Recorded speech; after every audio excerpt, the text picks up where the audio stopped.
Something deeply profound is happening in the lives of spiritual people, and almost no one notices. There's a forbidden truth, silent, hidden in the heart of the spiritual journey. And it explains why so many who seek the light remain trapped in scarcity. It's not karma. It's not a test. It's not lack of vibration. It's something far more hidden. There's an internal mechanism that distorts energy and sabotages prosperity before it even gets close. A mechanism you probably feel but have never named. And today, for the first time, you're going to see what has always guided your relationship with money. Even when you believed you were vibrating correctly, this revelation isn't comfortable, but it is liberating. And when you understand the hidden detail that almost no one sees, the exact point where spirituality turns into self-limitation, your entire view of abundance will shift. So take a deep breath, open space within yourself, and, if you feel called, subscribe to keep walking through these revelations with me. There's a point in the spiritual journey that no one openly discusses, because challenging it feels almost like vibrational heresy. It's the point where the search for light gets mixed up with a silent kind of self-sabotage. Many believe that simply raising your vibration will bring money as a natural consequence of alignment. But there's a hidden force working against that logic, a force that keeps even the most devoted trapped in scarcity without realizing it. This force isn't out there in the universe, but within, in a place rarely illuminated by consciousness. It hides among ancient beliefs, inherited distortions, and invisible pacts created to protect spiritual identity. And the more someone tries to manifest money, the more this force creates internal friction. The result is a paradox. Lots of energetic knowledge and almost no material results, something that seems impossible until you understand what's really happening. In this video, you're going to access the logic behind this paradox and realize that it's not your vibration that's failing. It's not lack of technique, lack of faith, or lack of clarity. It's a silent law operating beneath your conscious intention. A law that decides on its own what your energy allows or blocks. And when this law is revealed, the entire game changes.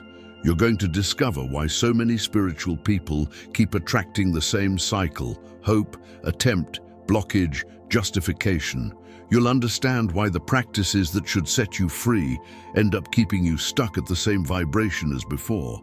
And most importantly, you'll realize there's a specific point, one single point, that when illuminated, makes your energy stop sabotaging you. And when you grasp this point, you'll finally see the true hidden reason locking down your prosperity. The reason almost no one dares to explain. But before revealing it, we need to enter a scenario much deeper than it appears at first glance. Imagine someone deeply dedicated to the spiritual path. This person meditates, visualizes, practices gratitude, reads about universal laws, and does everything right. But when it comes to prosperity, their life seems to freeze, as if an invisible door refuses to open. They feel like they're always one step away from something greater, but that step never happens. It's as if a silent force pulls everything back. Over time, they start to believe the universe is testing their patience or their detachment. Maybe they think it's not the right time, or the universe knows what it's doing. These phrases sound spiritual, but they hide a much deeper dynamic. Each justification is, in fact, a way to avoid looking at an internal point that hurts, a point most people have learned to ignore, because deep down, there's a hidden belief, so well disguised it looks like virtue. A belief that says prospering too much might lead them astray from the path, that having money is dangerous, that abundance attracts judgment and loss of purity. This belief doesn't appear on the surface. It lives in the underground of spiritual identity. And as long as it lives there, energy will keep obeying its secret command. Protect me from this. The person believes they're asking for abundance, but their identity believes it's protecting their soul. Vibration conflicts with itself. One part moves forward, another part holds back, and this silent war wears down the energy, exhausts the attempts, and creates a cycle of eternal, almost manifestation. The person feels like they're doing everything right, and that's precisely what makes the blockage so hard to see. But this internal conflict isn't a mistake. It's a code, an inherited code, learned and reinforced by years of misinterpreted spirituality. And to understand why it exists, we need to reveal the hidden law that governs this mechanism. A law that explains with precision why spiritual people stay poor, and one you'll only understand in the next section. There's a point where the spiritual quest transforms into self-limitation, and this point is almost invisible to those inside it. Most people don't realize that when they associate money with ego, they create an internal division impossible to reconcile. The intention says, "I want to prosper," but the identity says, "Prospering takes me away from the light." And the universe always responds to identity, never to the surface request. That's why nothing manifests, no matter how high the vibration seems. The spiritual brain creates a silent pact. If I remain with little, I remain safe. Emotional security becomes more important than material abundance. And without realizing it, the person transforms scarcity into a form of vibrational protection. They believe they're avoiding ego, but they're actually avoiding expansion. Fear disguises itself as virtue, and energy bows before it. This program doesn't arise on its own. It's learned, inherited from moralistic discourse, stories of corruption, distorted spiritual narratives, and personal experiences where prosperity was associated with pain. The mind stores all of this as proof, and the energetic field transforms these proofs into a command. Keeping distance from money keeps the soul intact. Vibration becomes incoherent, and incoherence never manifests. That's why spiritual people stay poor, not from lack of ability, but because their energy works to protect them from what they themselves fear. The universe doesn't deliver what identity rejects, even when desire is sincere. Prosperity doesn't enter where there's an invisible pact of self-denial.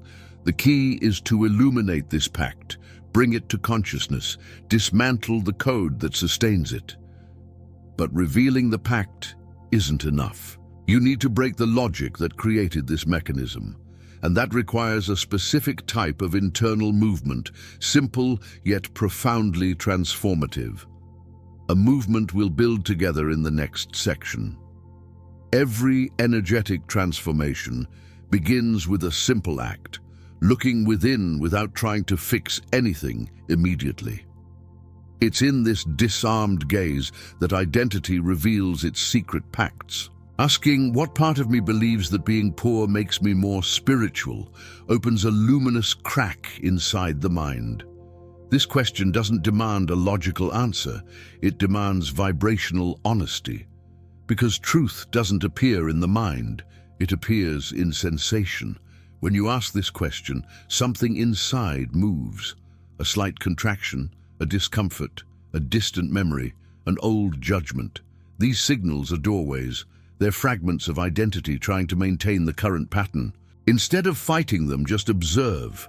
Observation dissolves the rigidity of the pact without creating inner war. It's like illuminating a dark corner. Darkness doesn't resist light, it simply disappears. After this recognition comes the second movement, reprogramming permission. Affirm internally, calmly, not as a mantra, but as energetic truth. Prosperity doesn't take me away from the light, it amplifies who I am. And this phrase doesn't create wealth by itself. It removes the distortion that prevented your energy from expanding. It redefines the relationship between spirituality and abundance, stitching together a new internal coherence. When this coherence emerges, vibration shifts immediately. You feel the field lighten, as if energy stopped holding something heavy. Prosperity stops being a threat and becomes a natural extension of your being. Small signs begin to appear. Opportunities, clarity, unexpected movements. It's not magic, it's alignment. Energy can finally go where you always wanted it to go. But there's a final point, subtle, that determines whether this transformation will be temporary or permanent. A point almost no one notices, and that defines whether you truly break the pact or just weaken it for a few days. That point is what we'll reveal in the next section. There's a profound irony in the spiritual path that few have the courage to face. Many people aren't blocked by lack of technique, but by excess idealization. They create an image of who they believe they need to be to deserve the light. And without realizing it, they try to stay small to fit that image. Prospering seems dangerous, not because it changes life, but because it threatens this limited version of themselves. Scarcity then becomes spiritual armor. The true invisible pact isn't with money, it's with identity, an identity built to be accepted, to appear evolved, to avoid criticism and judgment. And this identity fears what prosperity might reveal. It fears responsibility, fears power, fears expansion. The spiritualized mind prefers to keep the world small, because in smallness it feels safe. Emotional security is a subtle addiction. The great turning point is realizing that it's not money that takes you away from the spiritual path, but rather the attachment to the spiritual image you created. You don't fear prosperity. You fear becoming someone who doesn't recognize that image. But true expansion never destroys your essence. It only destroys what wasn't you. Every process of abundance is above all a process of identity courage. And when this perception settles in, the field shifts. You understand that the universe never denied you prosperity. You just didn't allow yourself to receive something that contradicted the spiritual character you kept defending. Prosperity isn't a risk to your light. It's a mirror that amplifies that light in all directions. Who you truly are doesn't fear abundance, it summons it. But this final revelation opens another question, the most important of all. If it's not money that threatens you, but the spiritual character, then who are you behind that character? And it's exactly this point that leads us to the conclusion. When you understand that prosperity isn't a threat to spirituality, but a natural extension of it, energy finally stops fighting. The weight that accompanied you dissolves, and life begins to respond from a much more coherent place.